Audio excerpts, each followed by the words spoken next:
you.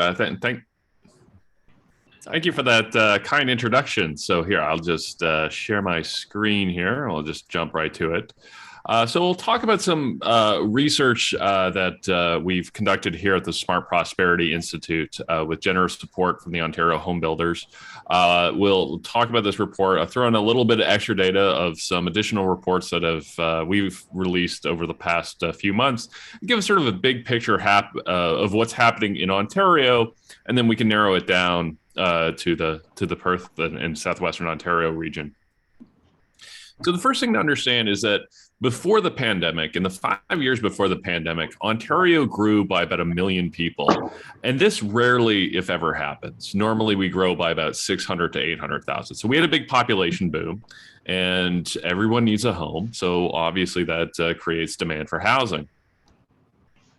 But despite the fact that our population was booming, we didn't really change the rate at which we built housing units. Everything from high-rise condos to single detached didn't change all that much, particularly in the GTA. Oh, yeah. So a lack of homes has caused an exodus of young families out of the GTA to communities like Stratford, like Woodstock, up to Owen Sound, all across southwestern Ontario. And I want to point out all of that was happening before the pandemic.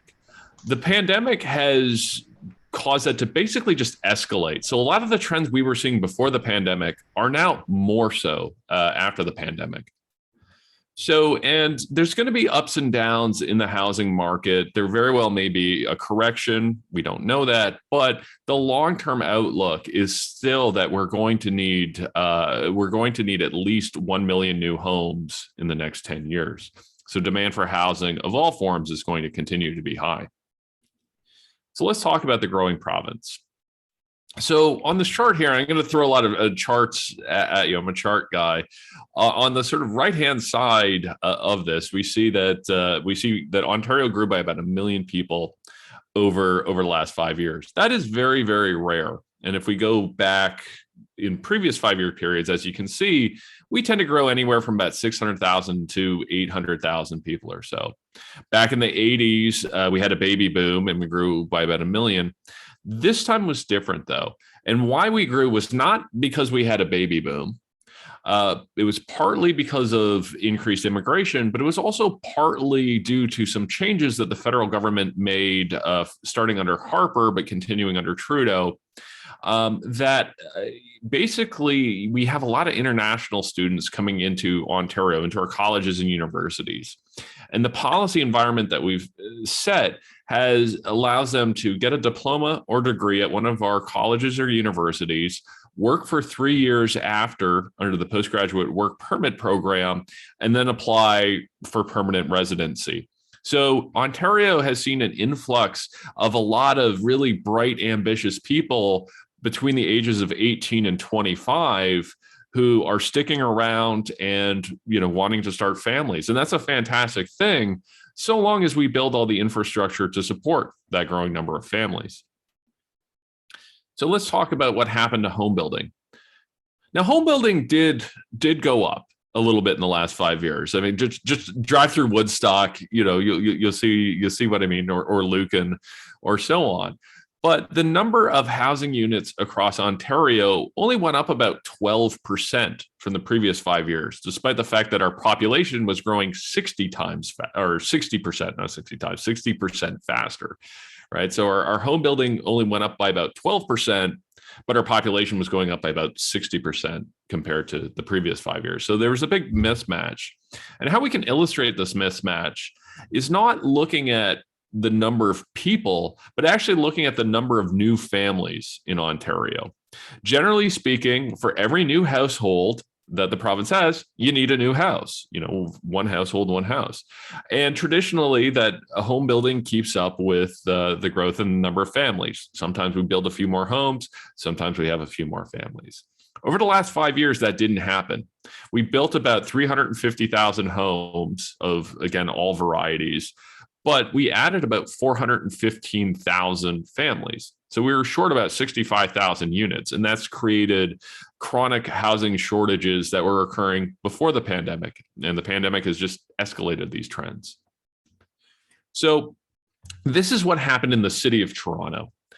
These are not the same graph twice. I assure you that these are different, but I also defy you to tell me which one we built more and which one we built less. Between 2011 and 2016, the city of Toronto built just over 80,000 units of all types. The 5 years after that, they built just about 80,000 units of all types. So basically, the city of Toronto really didn't change the number of units or the type of units they were building, despite the fact that a lot of these international students and new Canadians were landing in the city of Toronto. So that's kind of an issue where our population is growing up, but we're really not changing in the GTA how we're building homes. So this has caused an exodus of young families out of Toronto and the GTA in general. So here's something that we published in Maclean's magazine back in December. On the right side of the screen, you see a map of Southern Ontario. Purple is the city of Toronto. Orange is York and Peel region. And green is a whole bunch of southwestern Ontario counties, which includes Huron, Oxford, Perth, Middlesex, and so on. And on the left, we see the number of 5-year-olds who live in these areas. The number of 5-year-olds who live in Toronto has absolutely collapsed. It has gone down. And again, this was all before the pandemic. In York and Peel, it went down, not quite at the same rate, but it went down. It's starting to recover a little bit. But you'll notice that southwestern Ontario, starting about 2016, the number of children under the age of 5 absolutely skyrockets. And it's not because southwestern Ontario had a baby boom, but rather it was people moving from Toronto, York, and Peel, either with a child or about to have a child. And you can understand why, that you've got, you're living in a 600 square foot condo somewhere, baby's on the way, you're in a 1-bedroom condo and you're like, this just ain't going to work. So families are getting into the car and driving as far as they need to go in order to get a new home. And they're often going to Stratford or Woodstock or St. Mary's, where my grandparents are from, in order to find somewhere to live.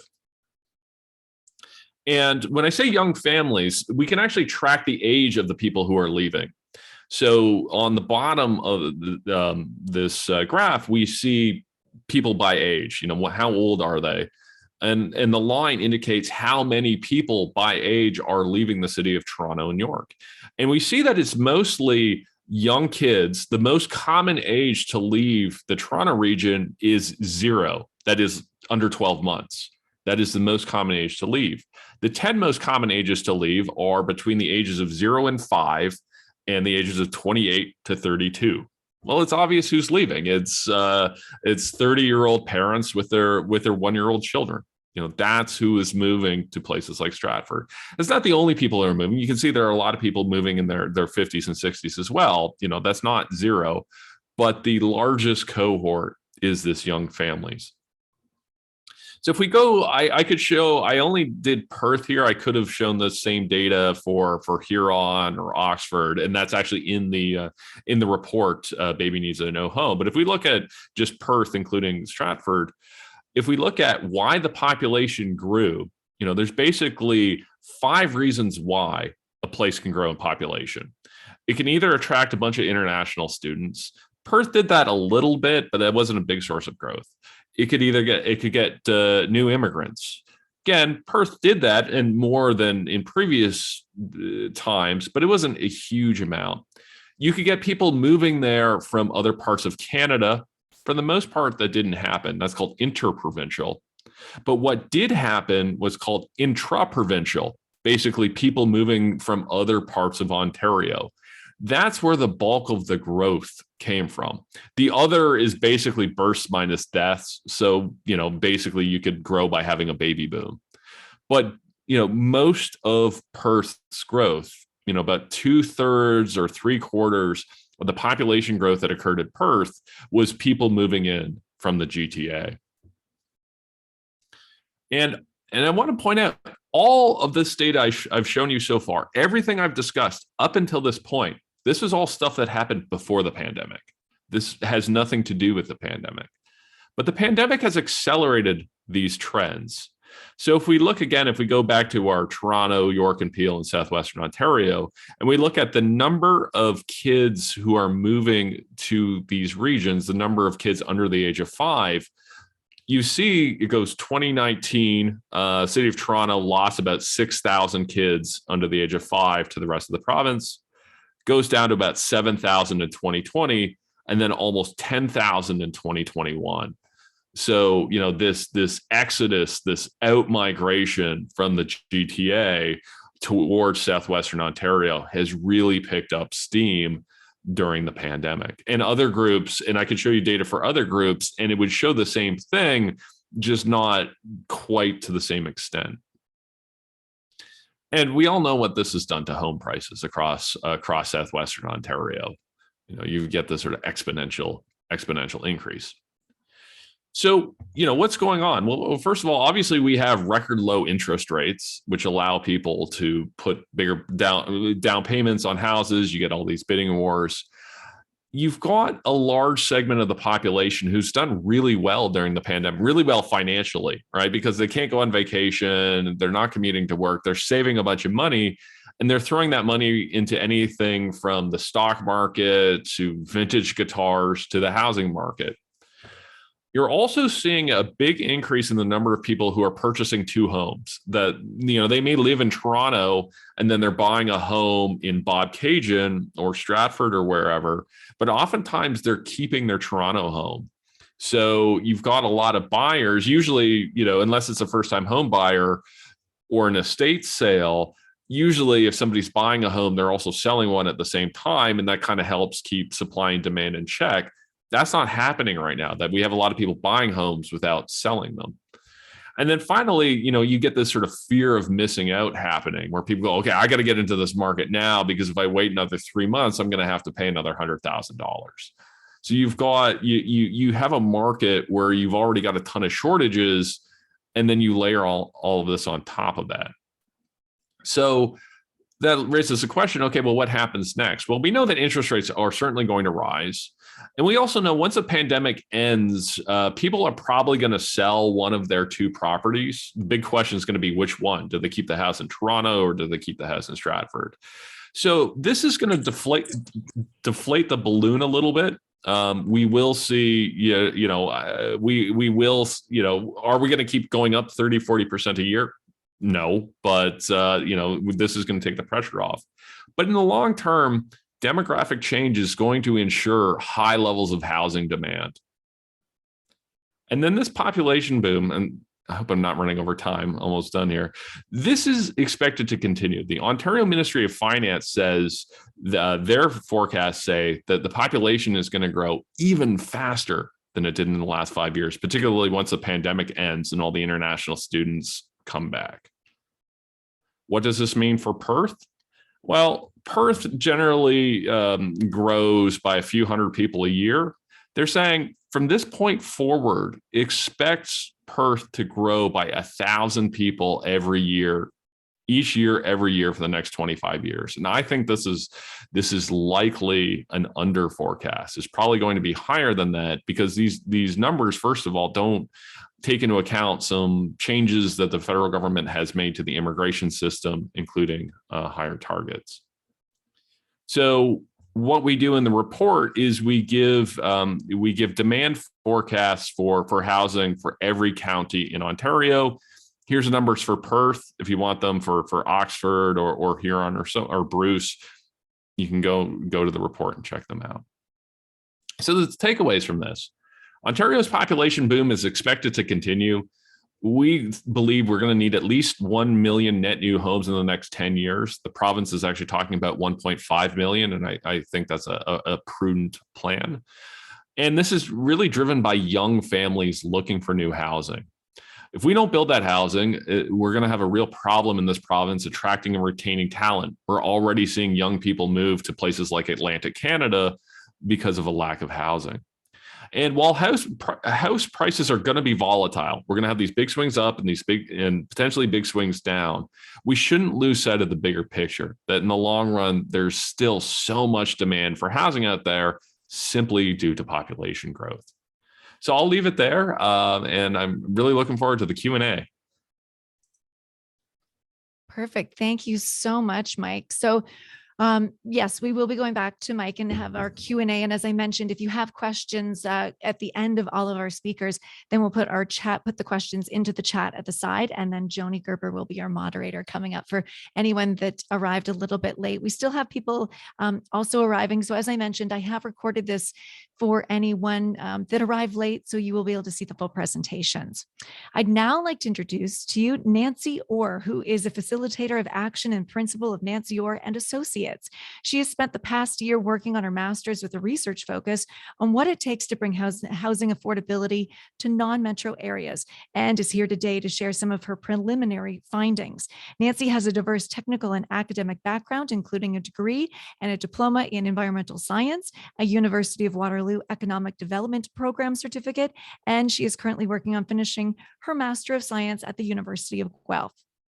She has held leadership roles that have spanned the oil and gas, petrochemical sectors, as well as many private and public sector initiatives on a variety of scales, and she supports a broad client base that makes an impact. She is a past SABA board member and is now delighted to also be supporting SABA with our Municipal Liaison outreach. Nancy has a strong belief in the power and importance of community, and without further ado, Nancy Orr, I hand it over to you. Well, thank you so much, Melissa. Can I share my screen? You can share your screen. You got it. There you go. We can see it. Thanks. Absolutely. Let me just see if I can make this work here. So let me just get the technical side sorted out. Perfect. So thank you so much for that introduction, Melissa. And I am absolutely excited to be supporting SABA and their members and our communities to help advocate and enable collaborative success. So let me share a little bit about what I've been doing over the past year or so as I've been working on my master's, as Melissa said, through the University of Guelph, with a research focus on housing affordability solutions in non-metro areas. And on the dry side, non-metro by Stats Canada is less than 100,000 population, but I've focused more on what most of us would consider a little bit more rural, smaller communities surrounded by agricultural areas. Historically, those areas have not received a lot of attention. So what does it take? Don't we all want to know that magic bullet? Well, for those of you that are in the housing industry, you are more than well aware of what the complexity of the system is like. And before I burst your bubble, I am no magician. But what I do have is a thorough review of existing literature. Although with the daily barrage of housing information, I'm not sure that I could say I'm absolutely up to the minute, because at some point I really did need to decide to stop killing trees with all the reports that I'm reading. So I also have insights learned from 3 case studies and the stakeholders involved in them, one from Perth, Huron, and Oxford counties. And I also have wisdom garnered from a cross-sectional group of incredible industry leaders spanning policy analysts, planners, developers, housing consultants, and housing providers. All of them helping to identify locally enabling conditions that can help to encourage or facilitate housing affordability solutions and potential transferable models. The housing crisis is not new, and the lack of housing affordability continues to cause challenges at both the macro and micro scale, but is absolutely felt most heavily at the community level. So I'm hoping to share a high-level overview of my preliminary findings as I'm still in the throes of finalizing my thesis and hope to defend late in the spring. So why housing? So of course your livelihoods, many of you, but as a refresher on the broader context on why we should care. Housing impacts span many spheres, and keep in mind that this opens the door to a deep pool of partnerships. From the health and well-being side, it's been agreed globally that access to stable housing is fundamental to living a decent life, that it's a basic human need and central to well-being. It's actually considered a human right and essential to sustainable community development, human development, and social cohesion. Did you know that housing disadvantage can actually be used as a predictor of poor health outcomes? And the lack of appropriate housing disproportionately impacts low to moderate income earners that are required to spend a larger percentage of their income on shelter, which then often leads to living in poor quality or overcrowded dwellings, and negative consequences due to the forced reduction of available resources for food, education, health, or recreation.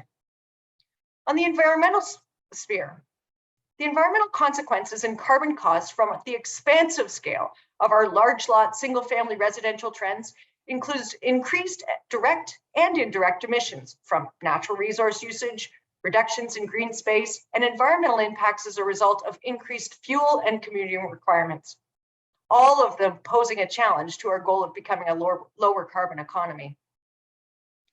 On the economy side, housing affordability challenges are now encroaching on higher income brackets. And although no longer targeted solely at the impoverished, from a socioeconomic perspective, housing is still heavily referenced as a primary tool to reducing poverty. It's actually listed as one of the top game changers. A poorly functioning housing market with a lack of appropriate available housing also leads to reduction in opportunity for mobility, which impacts growth potential and creates significant challenges to meeting workforce demands, as many of you are well aware of. With one of the lowest jobless rates in Ontario, the 4-county Labour Market Planning Board, of which we are all part of, has suggested that housing has risen to the top as the #1 workforce challenge for the region. These unmet needs impact many layers of our economy. And as a sector, the housing industry is also a substantial contributor to the economy, both from a GDP scale as well as a personal investment. So the challenges of affordability struggle to find priority in a market-driven economy. Housing dynamics. Much research and discussion regarding the influential power of one pillar over the other has occurred, and I'm sure our speakers will refer to that. But how did we get here? Certainly not overnight. It has been a very long history of policy decisions and social behaviors in a market-driven economy that have failed housing affordability. On the supply side, is it the right supply? Not everyone follows that linear housing continuum, and home ownership is not the only option. Our housing system of a single family dwelling focus has really not evolved to consider our changing demographics of seniors, singles, single parents, multi-generational, and more transient generations confident with technology and shared spaces. We need to offer choice to these markets. Do we have the density, multi-generational, secondary suites, tiny homes, bungalows, condos, rentals? And are we ensuring that we preserve the affordable stock that we've got? Did you know right now we're losing far more than we're gaining, and the replacement cost would far exceed the entire budget of the National Housing Strategy. On the demand side, we have financialized and commodified housing. Instead of humanity, we've created a supercharged demand for a very narrow window of people, but we need to reflect on the needs of all. Have we forgotten those that don't have the income or wealth to create effective market demand? Policy. Again, this is a decades-old problem across the country, and particularly in Ontario, where the ball was dropped. And a system that was not designed has left us with a poorly functioning, fragmented mess. All levels of government have recognized the crisis, but actions thus far have failed to produce the needed results. But locally, we have influence. Community. Housing is inherently a community issue as it requires land, which is locally defined. We cannot wait for senior levels of government hoping that they get the high-level system right. There will be too many casualties, too many people will be left behind if we don't move locally. We have the power, but do we have the will? And I'm not naive enough to think that there's a magic wand, but I do have absolute belief in the strength of community. So from a local context, a reflection on feedback on what we are perceived or have demonstrated to look like in these non-metro areas. We have, I'm going to bullet list this, a dominant single-family dwelling portfolio, a monolithic landscape of large aging homes, and we're conservative, skeptical, and even sometimes combative with diversity and density options. We have a desire to protect agricultural lands, which means we will have to densify within our villages, towns, and urban boundaries. We have to go up, back, beside, or inside. We are not great with change. Everybody knows everybody. which can be really, really helpful or really, really unhelpful. We have overhoused seniors. We have limited rental supply that's often stigmatized. We have an added social perception where we think everyone should just work hard and be able to buy a house and take care of themselves. We're in dire need of workforce, but everybody we have is working. Gentrification has come upon us. Those moving out from the more urban areas are aiding the rising cost of housing, but we need and want new residents. We have limited depth or breadth of infrastructure, services, and capacity. We keep thinking housing is a government problem, hoping they'll swoop down with the solution to save the day. We have not yet made it a significant priority that we view our choices, actions, or decisions through the lens of how does this help or hinder someone having a place to call home, and that they actually deserve one as much as we do.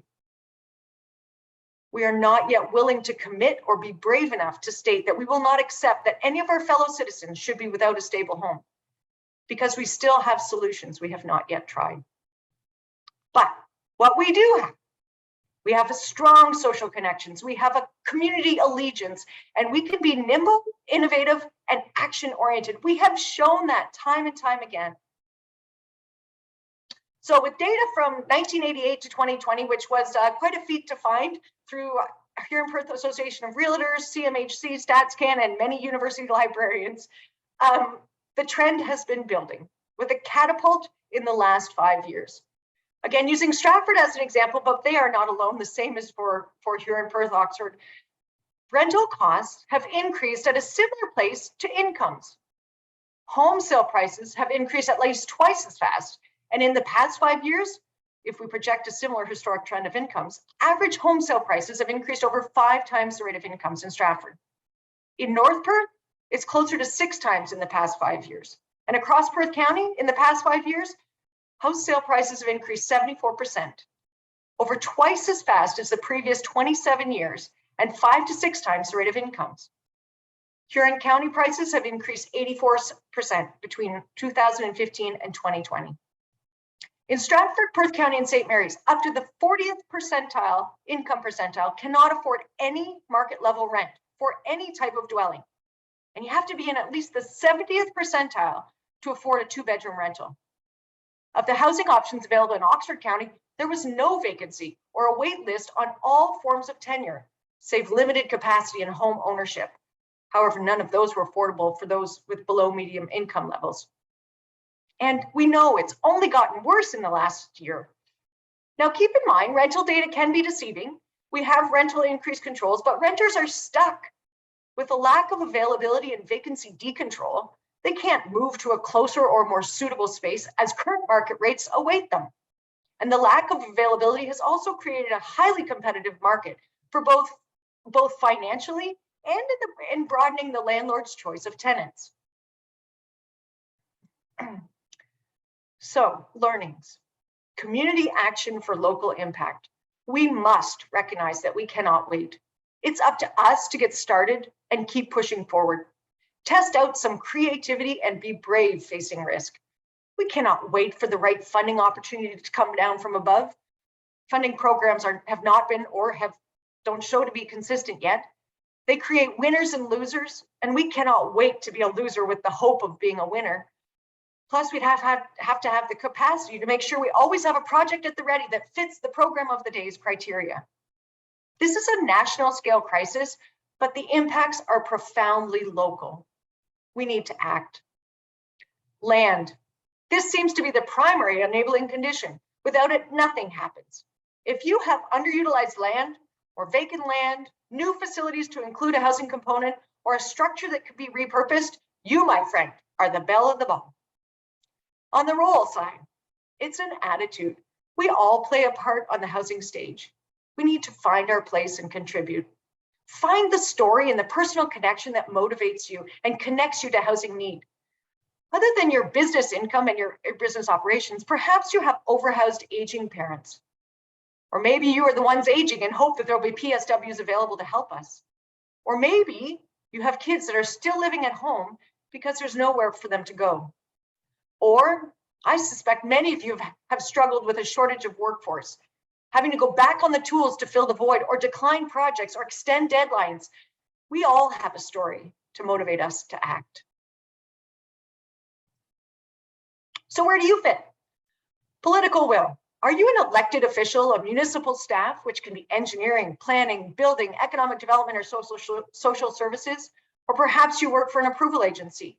You come with great influence, vision, and responsibility. And of course, a budget and capacity limitations. I get it, but I'm going to challenge you to be bold and creative. You have great responsibility to serve all of your electorate, regardless of age or socioeconomic status. And you must demonstrate will. Be responsive, collaborative, flexible, solutions-oriented, and inform, convene, facilitate, and enable opportunities. A local champion. This is rarely spoken about, but everywhere I've spoken to and all the reports I've read, everything needs to make action happen. We need that local champion. Are you motivated to make a difference? Do you have the enthusiasm to bring a cross-sectional group of passionate people together with persistence to see it through? Even better if we have a community champion and an inside municipal champion. Or perhaps you're from the housing expertise sector. Developer, builder, renovator, incredible amount of expertise that you bring. We can't do it without you. You're business savvy, community minded, creative, and obviously not risk adverse, or you wouldn't be in this business. You know the process, you know the landscape, you have the ability to leverage and borrow. And boy, if anyone can identify opportunities to build efficiently, it's you. If you're from the not-for-profit or housing provider side, are you mission driven to ensure everyone has a home? Or could you broaden your view to see your part? You have access to funding, land, you have governance already in place, and you know how to operate and manage long-term housing affordability. Nonprofits view housing to serve the needs of the user. You're not profit driven. So this opens the door to ideas and opportunities. And if you can't find yourself in any one of these three roles, I think you'd be hard pressed to escape your title as a citizen. Do we view housing as a privilege or a human necessity? Can we encourage, support, and inform? We all need to reflect. Are we behaving like backyard champions or community citizens? And I get it. As Canadians, most of our wealth is tied up in our home. But does that mean others don't deserve one? No one gets off easy. We all need to act with an attitude of collaboration to fill a community need. And again, I'm not crazy enough to think we can solve this decades-old problem overnight, but find your place. We all have a role. So what can you do?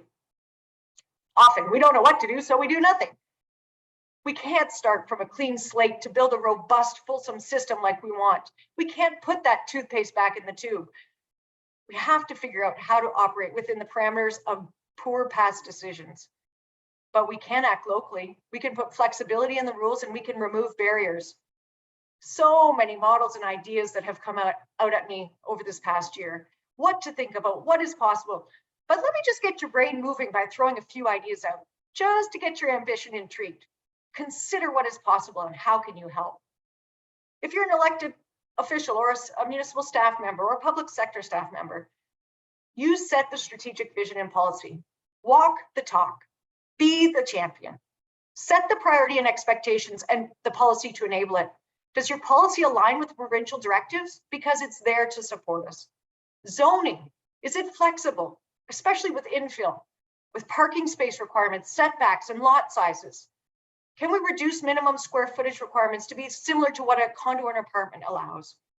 Increase our height limits, enable, promote, and encourage secondary dwelling units. Did you know that's the easiest way we could almost double our units without changing the built form? We need to be proactive, pre-zone, as of right zoning, removal of exclusionary zoning. Affordability expectations and opportunities to offset it. Prioritize applications, fee reductions or deferrals, density bonusing. A CIP, do you actually have one that's focused on housing affordability? And ensure that any public incentives are tied to a level and duration of affordability. You need to facilitate collaboration. Think of affordable housing as infrastructure. It's hard to argue against the flaws of single-family dwellings on large lots in the current housing crisis.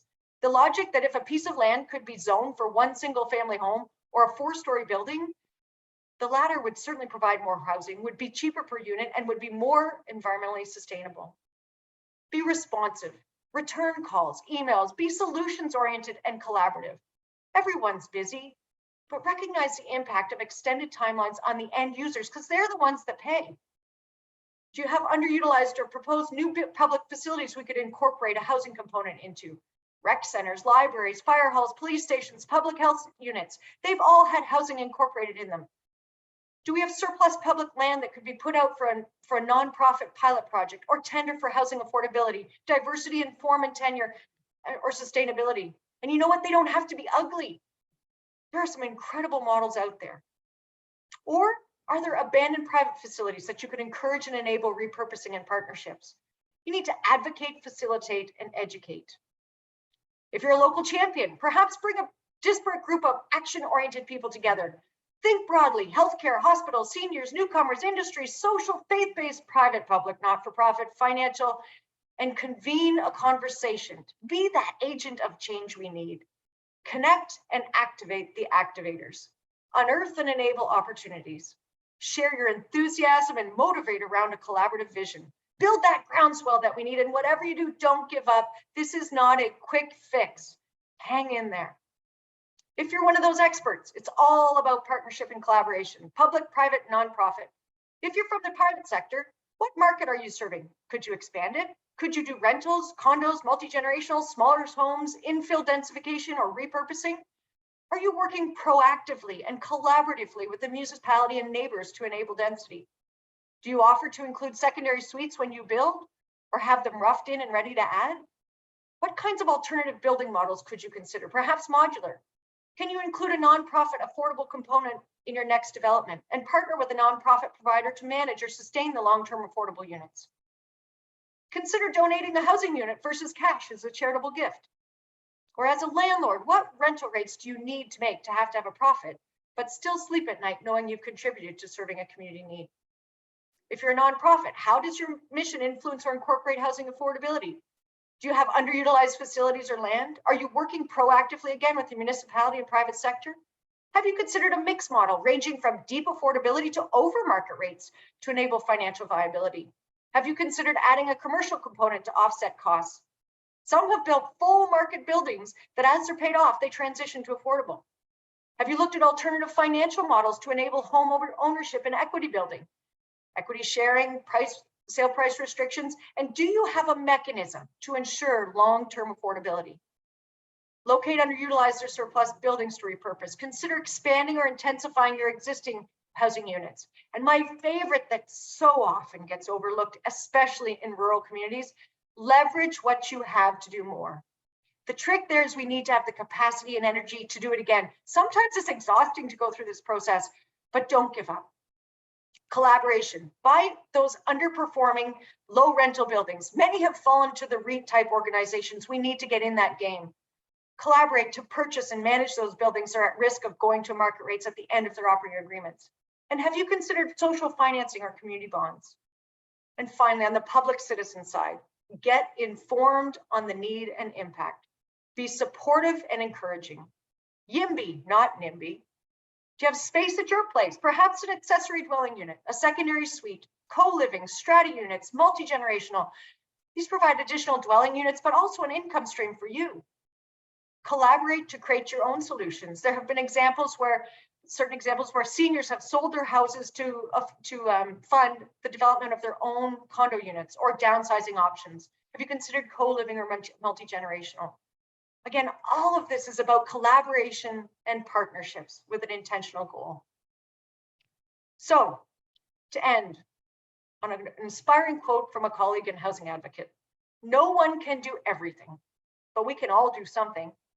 Breathe, don't freeze. Analysis by paralysis, move over. We need to act, and we can all play a part. What's yours? Oh, and if you have land or an old building, you, my friend, are the rock star. So thank you very much. Thank you so much, Nancy. I'm just gonna oh, there you go. Perfect. Thank you for unsharing there. Wow, you are definitely the cheerleader and rock star here between you and Mike. This is exactly what Nancy said about collaboration, about partnerships, and to figure out how do we reach our goal, how do we make this difference, and how do we get there. And now I would like to introduce to you Mr. Bob Schickadance, who was elected as president of the Ontario Home Builders Association to serve a one-year term from September 2019 to 2020. However, of course, of the challenging and uncertain times of our industry faced through COVID, Bob then continued to serve a second term as president. And then he has graciously now taken on a third term as president here in 2022.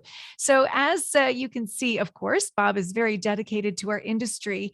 He grew up in a family home construction and land development business, second generation, and is now very proud to have a third generation now working and contributing to the success of Farsight Homes. And Bob, as I mentioned, will be joining us for our next SABA in-person dinner meeting, which is exciting, coming up on March 23rd, I believe, in St. Mary's. So we'll see you in person soon, but for now, we see you virtually today. Bob, welcome. Well, thanks so much, Melissa, and good morning to the Stratford Area Builders Association members, and for extending the invitation for me to attend your 2022 industry luncheon. I hope you're having a good day so far and that you're actually enjoying a little lunch while you're listening to these presentations from Nancy and Dr. Moffatt as well. Unfortunately, we can't be together in person, but it's nice to see everybody virtually to acknowledge and celebrate the important work you do for our members in the Stratford area and beyond. And once again, thanks to Dr. Mike Moffatt for sharing his important insights in his report titled Baby Needs a Home, bringing a local perspective of the housing industry and the steps we need to take to provide more housing supply and choice for Ontarians. And I also want to flag here, if you want to have a look at Mike's report, Baby Needs a New Home, it's available on the OHBA website, and I believe as well on the Smart Prosperity Institute website. It's great reading, a lot of terrific information and data available. And to you, Nancy Orr, thank you for your insightful presentation this morning and your work as chair of SABA's Municipal Liaison outreach. Really appreciate that. And I also want to say in the same spirit, thank you to President Matt Feeney and Executive Officer Melissa, and really your board of directors for your ongoing time, energy, leadership, and commitment to the association, and for giving me this opportunity to address the members this afternoon. Really, you're all true housing champions. So first off, I want to take a moment to acknowledge the unique challenges that our industry and members have been facing over the past 2 years due to the COVID-19 pandemic.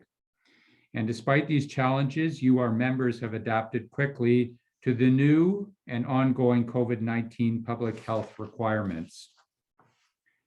Your efforts highlight our strength and resiliency, which is reflected in both a minimal number of cases on job sites, as well as our continued efforts to complete homes and renovations to make home believer dreams come true each and every day.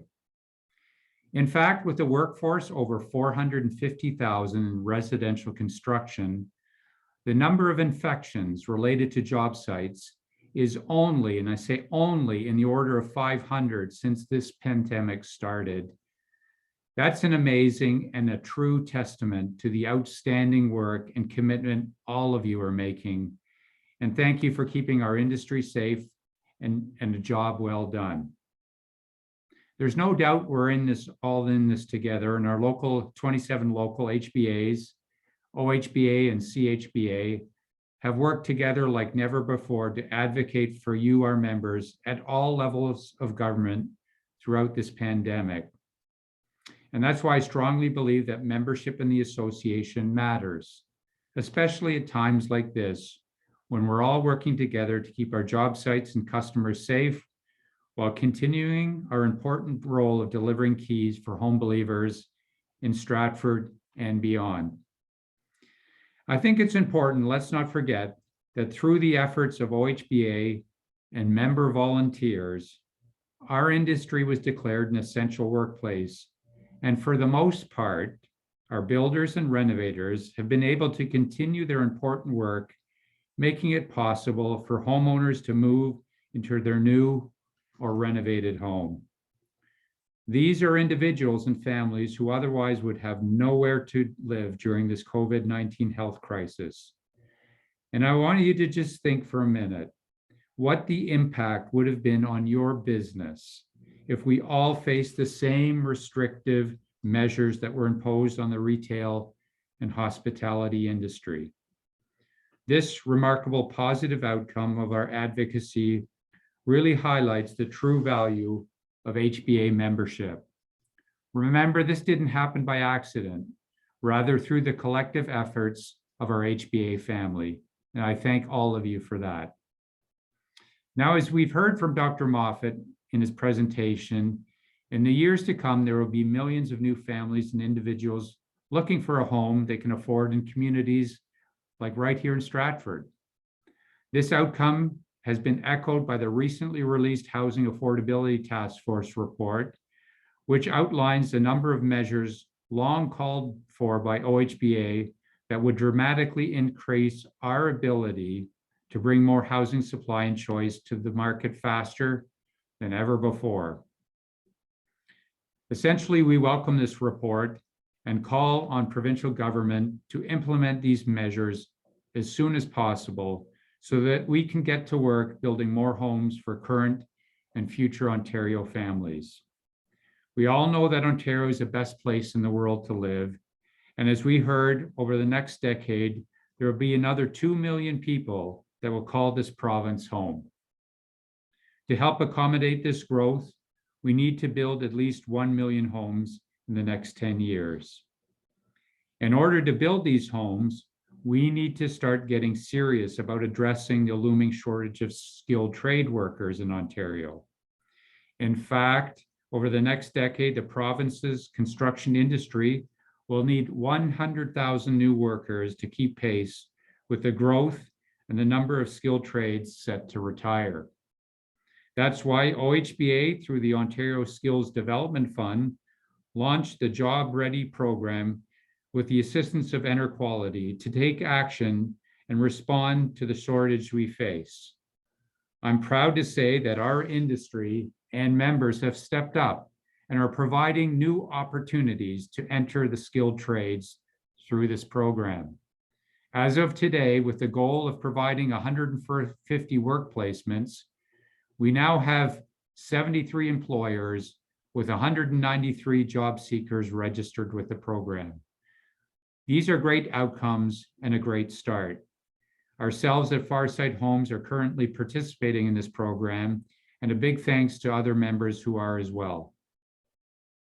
As you can imagine, the need to build 1 million homes is one of the many reasons why it's so important that the foundational planning framework be in place to accommodate the projected population growth. OHBA was instrumental through our advocacy efforts and direct seats on the provincial technical working groups to extend the growth plan horizon to the year 2051, as well as implementing a market-based land needs assessment.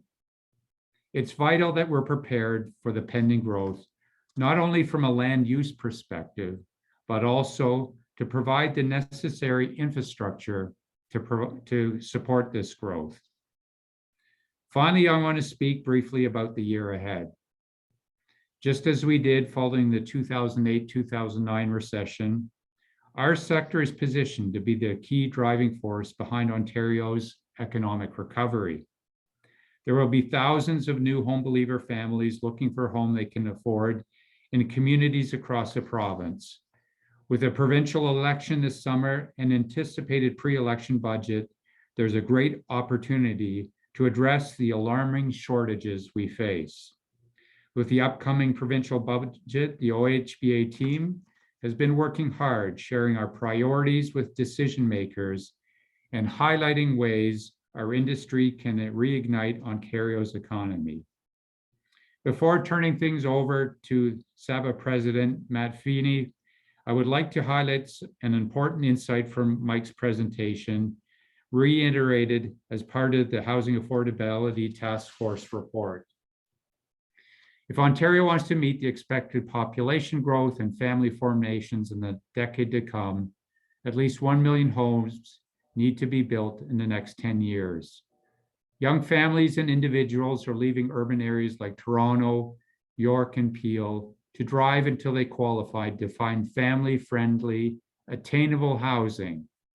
We need to address the current crisis in Ontario's housing industry is facing and focus on supply-side solutions that are going to bring real, actionable measures to build more housing of all types.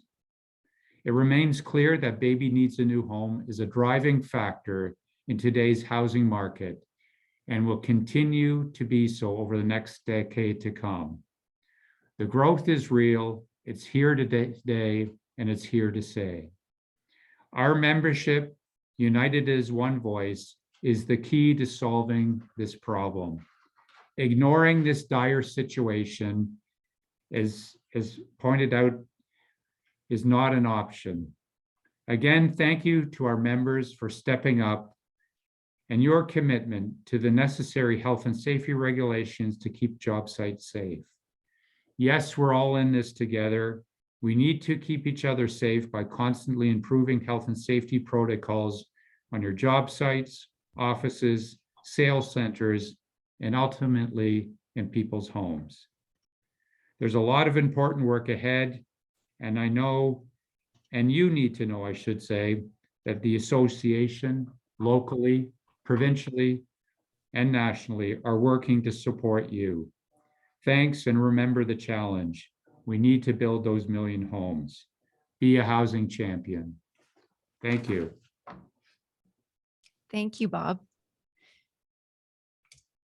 And, you know, as Bob said, ignoring the issue is not an option. So I'm glad you said that, because it's a great segue, Bob, to take us into our Q&A to figure out what we're going to do about our housing situation and our housing needs in Oxford, in Huron, and in Perth counties.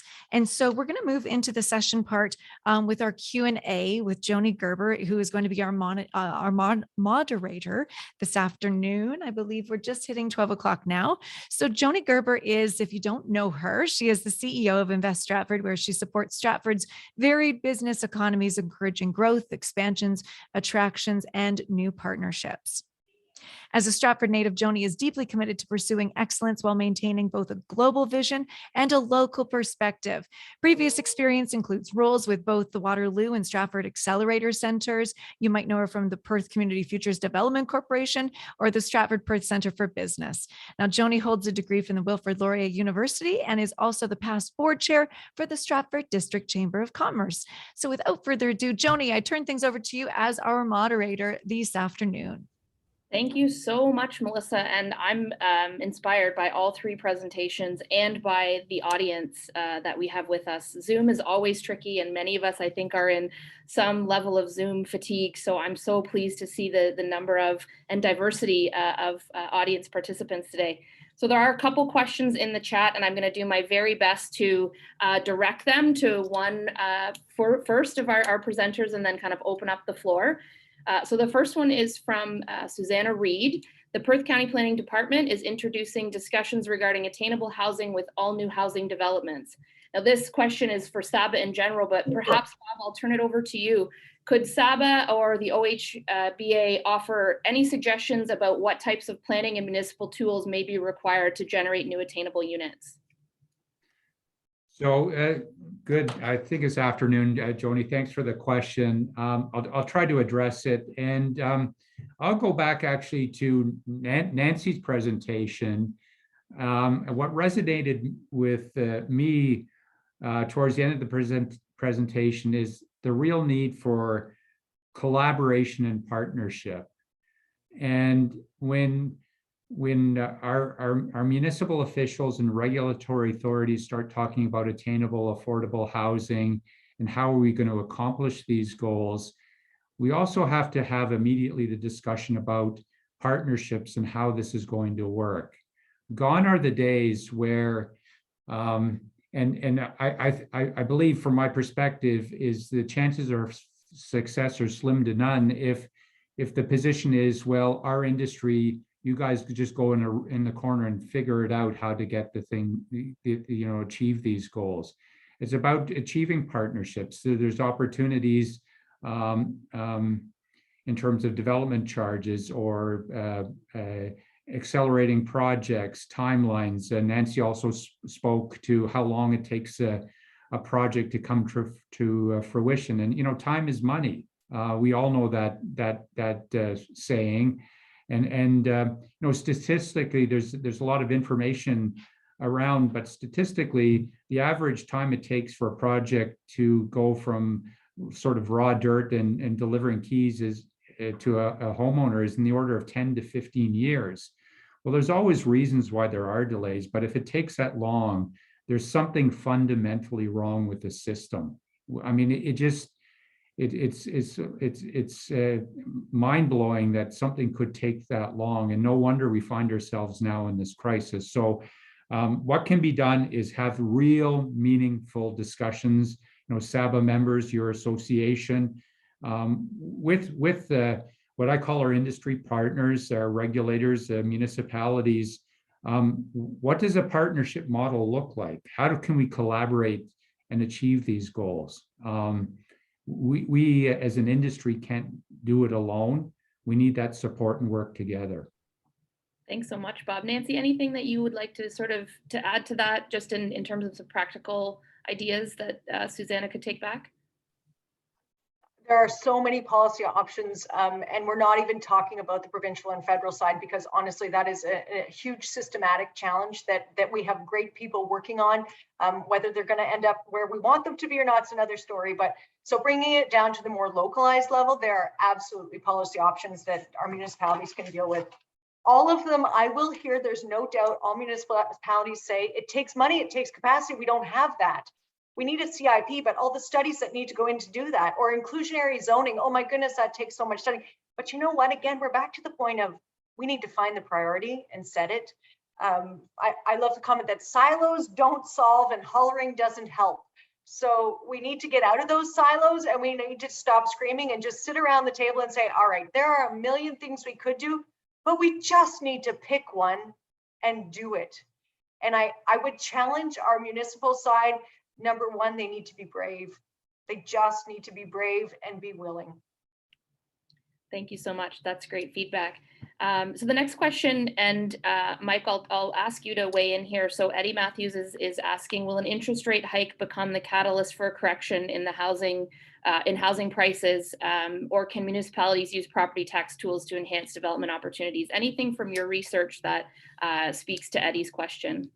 Yeah, on house prices correction, that we very well may see that happen. I think either way, we're going to see a lot of volatility. There's kind of we had prices go up, I think 6% month over month just last month. So that whether or not it's interest rates, that could be the trigger. The trigger could just be the pandemic ending and people who own two homes put one of them back on the market, and we see the opposite dynamic of what we've seen over the last year, where we saw a lot of people buying and not a lot of people selling. We could see a flip of that. So we don't know what that trigger is going to be, but it could happen. But a lot of our point was, it's very easy to get distracted by these big swings one way or another, because it is a lot of money on the table. But the long-term outlook is we are going to need a lot more homes.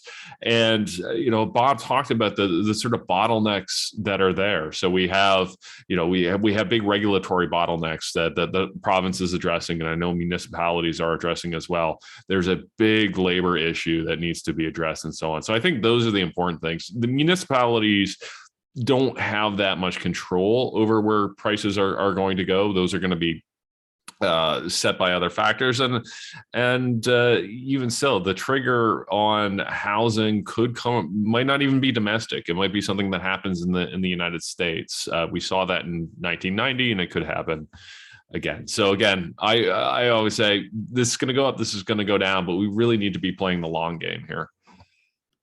Thanks so much for that. And my colleague in Huron County has just pointed out that staff being exclusively dedicated to the housing portfolio has been significant in advancing policy changes in Huron. And I think, Nancy, that speaks to a lot of what your research has found as well, that dedication and prioritization, as hard as that is, and there's a lot of municipal colleagues from all over the region on our call today, or on our session today, would agree. Mike, if I could just keep you here for a quick second, I'm curious to know how your research, just in terms of that 1 million homes, what's the blend? I mean, if our region, and I think many people would be surprised to hear that the demographics would suggest it's more families moving out of big city into our communities. We hear a lot about, you know, the retiring rich Toronto people, but your research suggests a little differently. So what is it talking to you about in terms of blend? So single family homes, density, apartments, anything that you could help our audience understand with in terms of what those million homes should look like. Yeah, absolutely. So we break it down in the report between basically high-rise apartments and then everything else. So that could be single detached, row, semi-detached, and so on, because we see those as being two very sort of different markets. And what we're looking at is basically, I think it was about 75% ground level, 25% high rise, but that's also very different between markets. So obviously Toronto, you're going to get more of a call for high rise. So actually, if I can share my screen here, trying to do this from memory, and that's always a dangerous thing to do. So we looked at it for Perth. So this was the number for Perth, where we show low and medium density here in blue and high rise in red. So you're basically, I think you're looking at about 5% of the demand for units on the high rise side. But I would just, caution on these results that there is so much excess demand in the system that it's really build it and they will come. Right, that if Perth built twice as many houses as shown here, they would fill them, right? Because there's just so much demand coming out there from the GTA. But overall, Ontario-wide, it's about 75% low and medium, 25% high rise. But that proportion is much bigger in Toronto and Ottawa than it is in a Woodstock or Stratford or Owen Sound. Sure, that's great, Mike. Thank you so much. So Ryan, a friend to all of us, or many of us, if you don't know Ryan, has added a comment in the chat. So the United Way is incubating an affordable housing entity, the Community Renewal Company, and please reach out to Ryan and his team if you're not familiar with that. They've got a number of projects underway and in development. And so his question is, how can for-profit builders and municipalities get behind this important work around affordable and attainable projects? Nancy, can I toss that one over to you in terms of some strategies and suggestions you may have? Let me just reiterate that. Ryan's asking how nonprofit and municipal entities can support the private industry. You got it. Well, honestly, again, I go back to that we can't work in silos. We really can't do it alone. And on the private sector side, we are a capitalist society. Private industry is in the business of making money. And unfortunately, developers have been labeled with this big bad developer attitude, and they're not. We seem to look at them that way, but they are not. We have many community-minded developers, but to be fair, they're out, they have to make a profit or they wouldn't be in business. So where we can add an affordability component or help to reduce their costs that the end user has to pay, there's lots of process issues, but I think we need to look a little bit broader and differently. One of the case studies I looked at was the municipality taking a really brave leadership role and securing a huge brownfield development and working with the developer to ensure a component of housing affordability was rebuilt on an industrial property. There are many organizations that have worked with private sector to have one floor of an apartment building considered affordable. There's partners where you'll have a commercial component, or as I said, one of the options was private industry using, instead of just donating blanketly fund money, have them donate a housing unit. And there are lots of sides on the municipal sector where we can provide incentives just to offset what would be required to make it affordable. There are so many ideas, Joni, we could go on for days. Yes, and there's never enough room in the chat function on Zoom to do that. I kind of want to build on this idea a little bit, because there's, as I understand it, the spectrum, if you'll call it, of housing, supportive housing, affordable housing, community housing, attainable housing, workforce housing, you could put whatever sort of descriptor in there you'd want, are all critically important issues. And so sometimes I feel like they can get lumped together. Often they should be pulled apart separately. So Nancy, perhaps I'll start with you and then over to Mike. Is it better to keep them completely separate so that the municipalities and government partners, stakeholders can manage and deal with them individually? Or are you seeing any debate or any outcomes where, kind of lumping them all in together it has been useful or served its purpose? Thanks for the question. I think that we need to look community by community because every community is different and the drivers and the needs are different. So some have no downsizing opportunities for seniors. So we'll need to build more bungalows. We'll need to build a seniors housing continuum. That's that group that never have their voices heard, but certainly want to be noticed. We can have a need for density and diversity. Our policy system and our social choices have absolutely geared everybody towards thinking single family dwelling home ownership is the only way to go. And we've really neglected the other components of society. So I think it's a community by community analysis. Lots just need diversity and choice. So I don't necessarily think because nobody's life is linear, nobody follows that linear continuum. Your life just doesn't go that way and it loops back. And so I don't think that we need to specify, but we need to look at our communities and see where the gaps are to fulfill them. I really do. And Mike, would you mind building on that a little bit, just around the idea of all of the continuum components of housing and how that influenced some of the work that you did and your results and outcomes? Yeah, absolutely. And I think, I think it's useful to divide these out, but I think we, at a community level, we need to look at the system holistically, right? Because what happens in one market affects another market. And one is not as applicable to the Stratford area. So I hope I'm not going to bore people for a minute, but one of the really missing components in this discussion is student housing. We are losing a lot of family housing across Ontario because it's becoming student rentals, and that's not the fault of students. It's just we're bringing a lot of students, and obviously they need somewhere to live. So when one of the things that we're recommending to municipalities is if you've got colleges and universities in your within your municipal boundaries, you need to be working with them. You need to be integrating your municipal plans in with their enrollment plans for the next 5 years in order to make sure that there's enough housing for students, because again, you get these sort of bleed over effects. If the students don't have enough housing, then a lot of single family homes get turned into student rentals, and that causes shortages in that market. So I do think, yes, we need to look at all of these individually, but we need to do it in part of look at the system as a whole. And again, that's going to be the discussions that we have in Ottawa, where I am right now, are going to be different than the ones in Woodstock and Tillsonburg and so on. I love how you highlight that one segment that we've not talked a ton about, which is the student housing piece, and parents tend to be able to help our kids pay rent for just about anything if it means that they'll be better and bigger than we are. And so you're right. If you can get 7 or 8 kids in a 4-bedroom house paying $500, $600, $700 a month, to Nancy's point about capitalism, it's a lucrative opportunity, but removes inventory for those young families who could use it.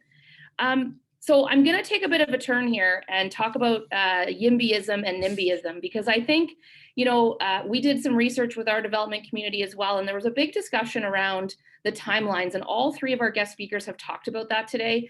And inspiring development community to help us be to help be a part of the solution can be very challenging when the unknowns are often through the process. And so, Bob, I'll maybe start with you. Are there examples of other communities in Ontario where municipal staff, leadership at the elected level have figured out a way to be respectful and hear the voice and the concern of the concerned neighbors, but also to integrate the solution, no way making everybody happy, but finding a path forward? I'm not going to name certain names so I don't incriminate myself here, but there's several examples of doing as you suggest, Joni, is striking the right tone. And as we know in our discussion this morning, and provincial policy and local policy has been going in this direction for several years, is increased intensification. Mike just talked about, what type of housing units are we looking at? And it's actually a change of mindset, I should say, of people. What is their ultimate home going to look like, place to live?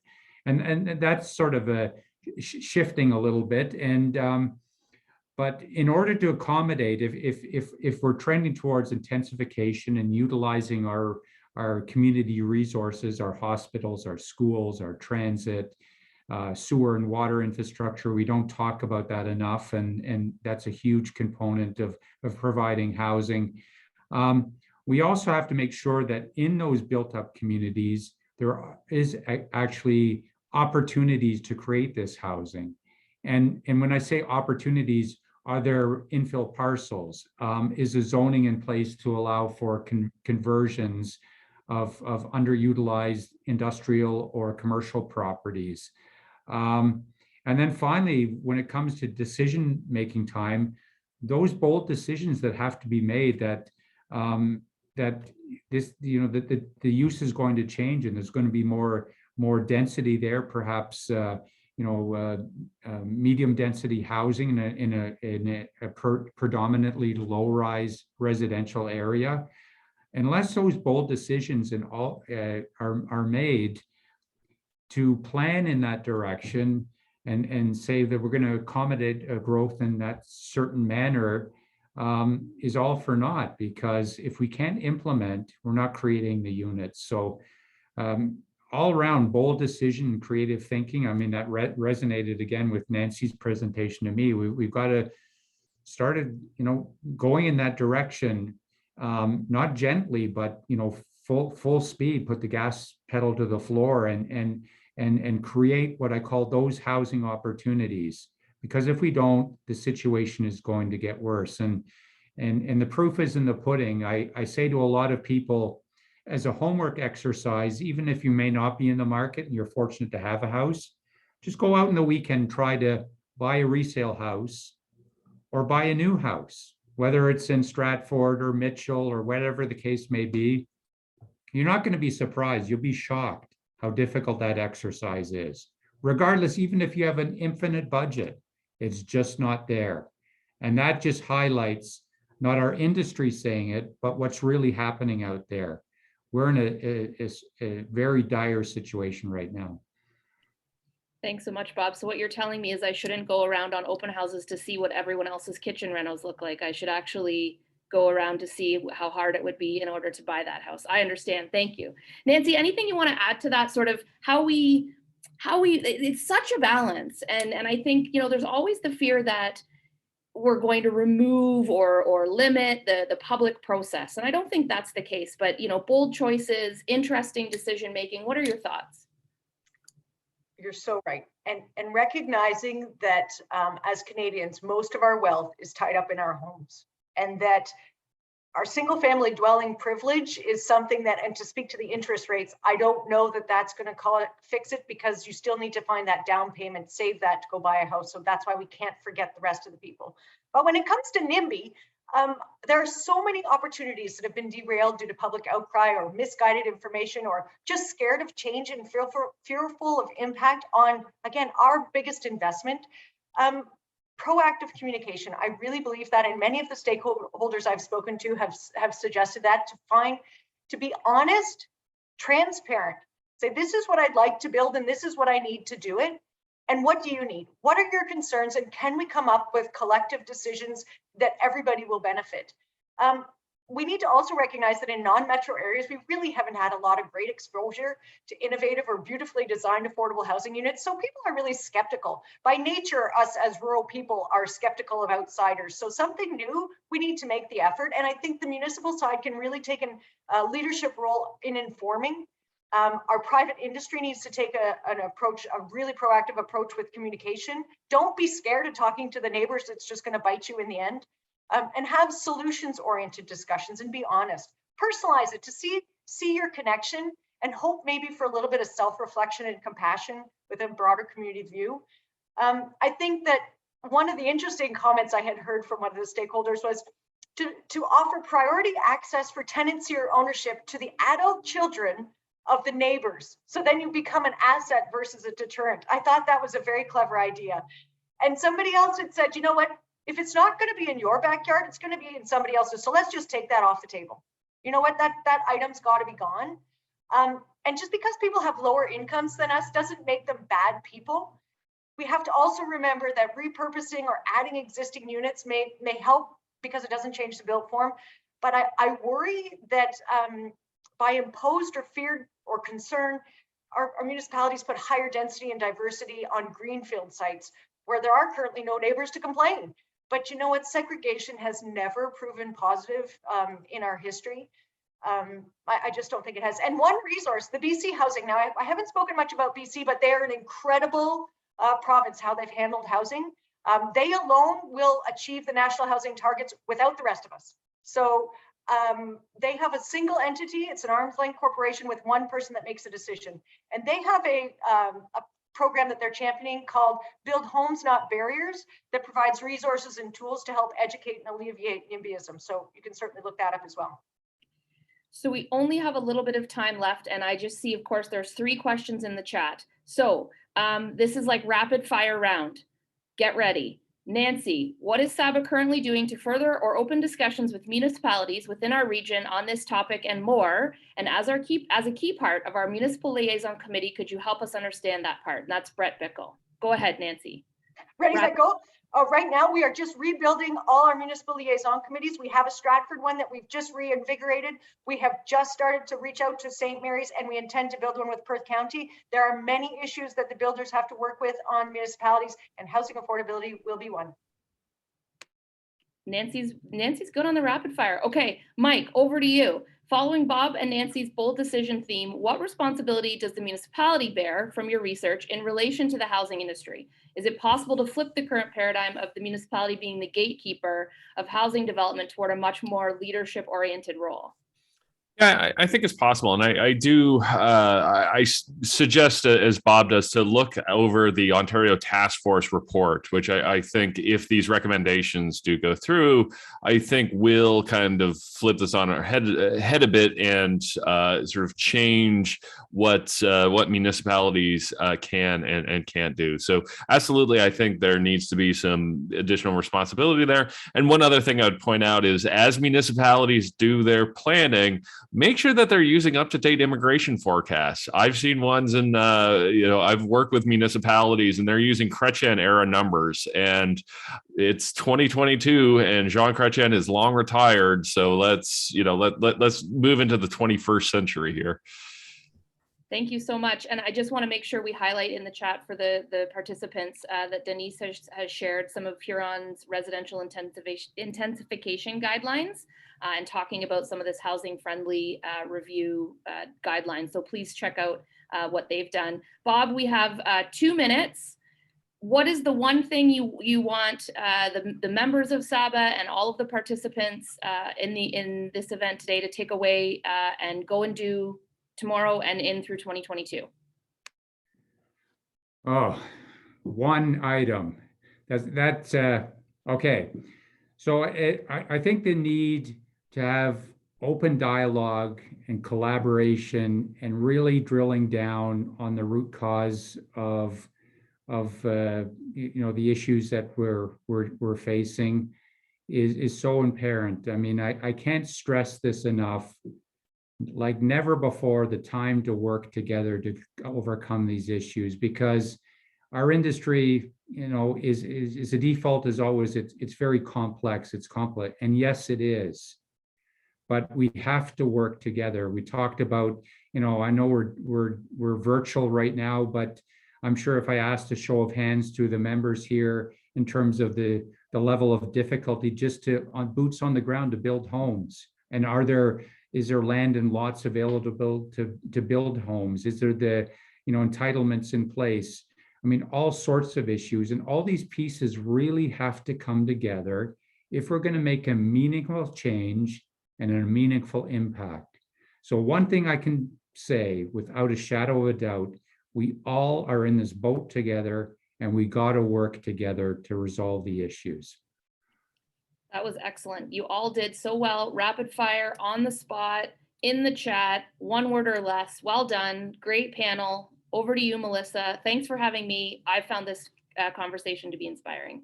Amazing. Thanks, Joni. Wow, we are right on time. And yeah, an hour and a half has flown by, but very impactful. And thank you to all of our speakers. I just want to share my screen really quickly one more time before we depart here, just so that you can see. Sorry, it's always that awkward share screen part, right?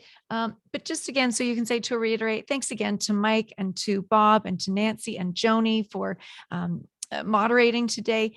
The conversation has started now, and it had to happen at some point. And we have, as Bob said, it's a launching point. It's a launching base, right? And again, thank you to our sponsors. We can't do these sort of events without you.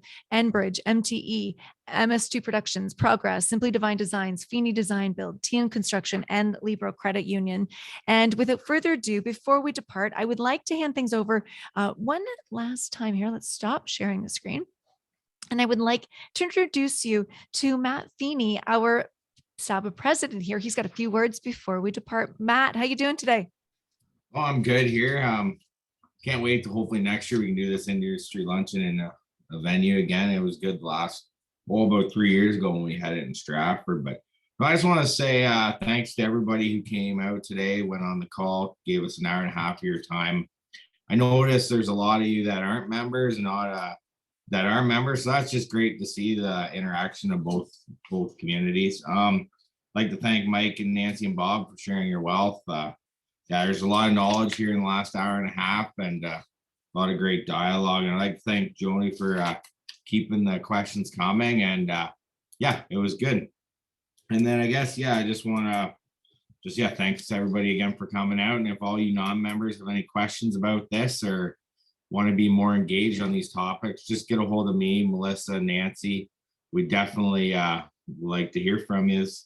Because yeah, I did notice there's people from all over. There was Oxford, Listowel, Huron County. Like, that's just amazing that we're able to reach this out beyond our association and beyond our tight little community. So yep, that's all I got for now. And yeah, I guess we'll see some of you at our first in-person meeting in about 3 or 4 months. So I'll be in a couple weeks. So thanks a lot, everybody. Fantastic. Thanks, Matt. And thank you, everyone. I'm just going to stop recording.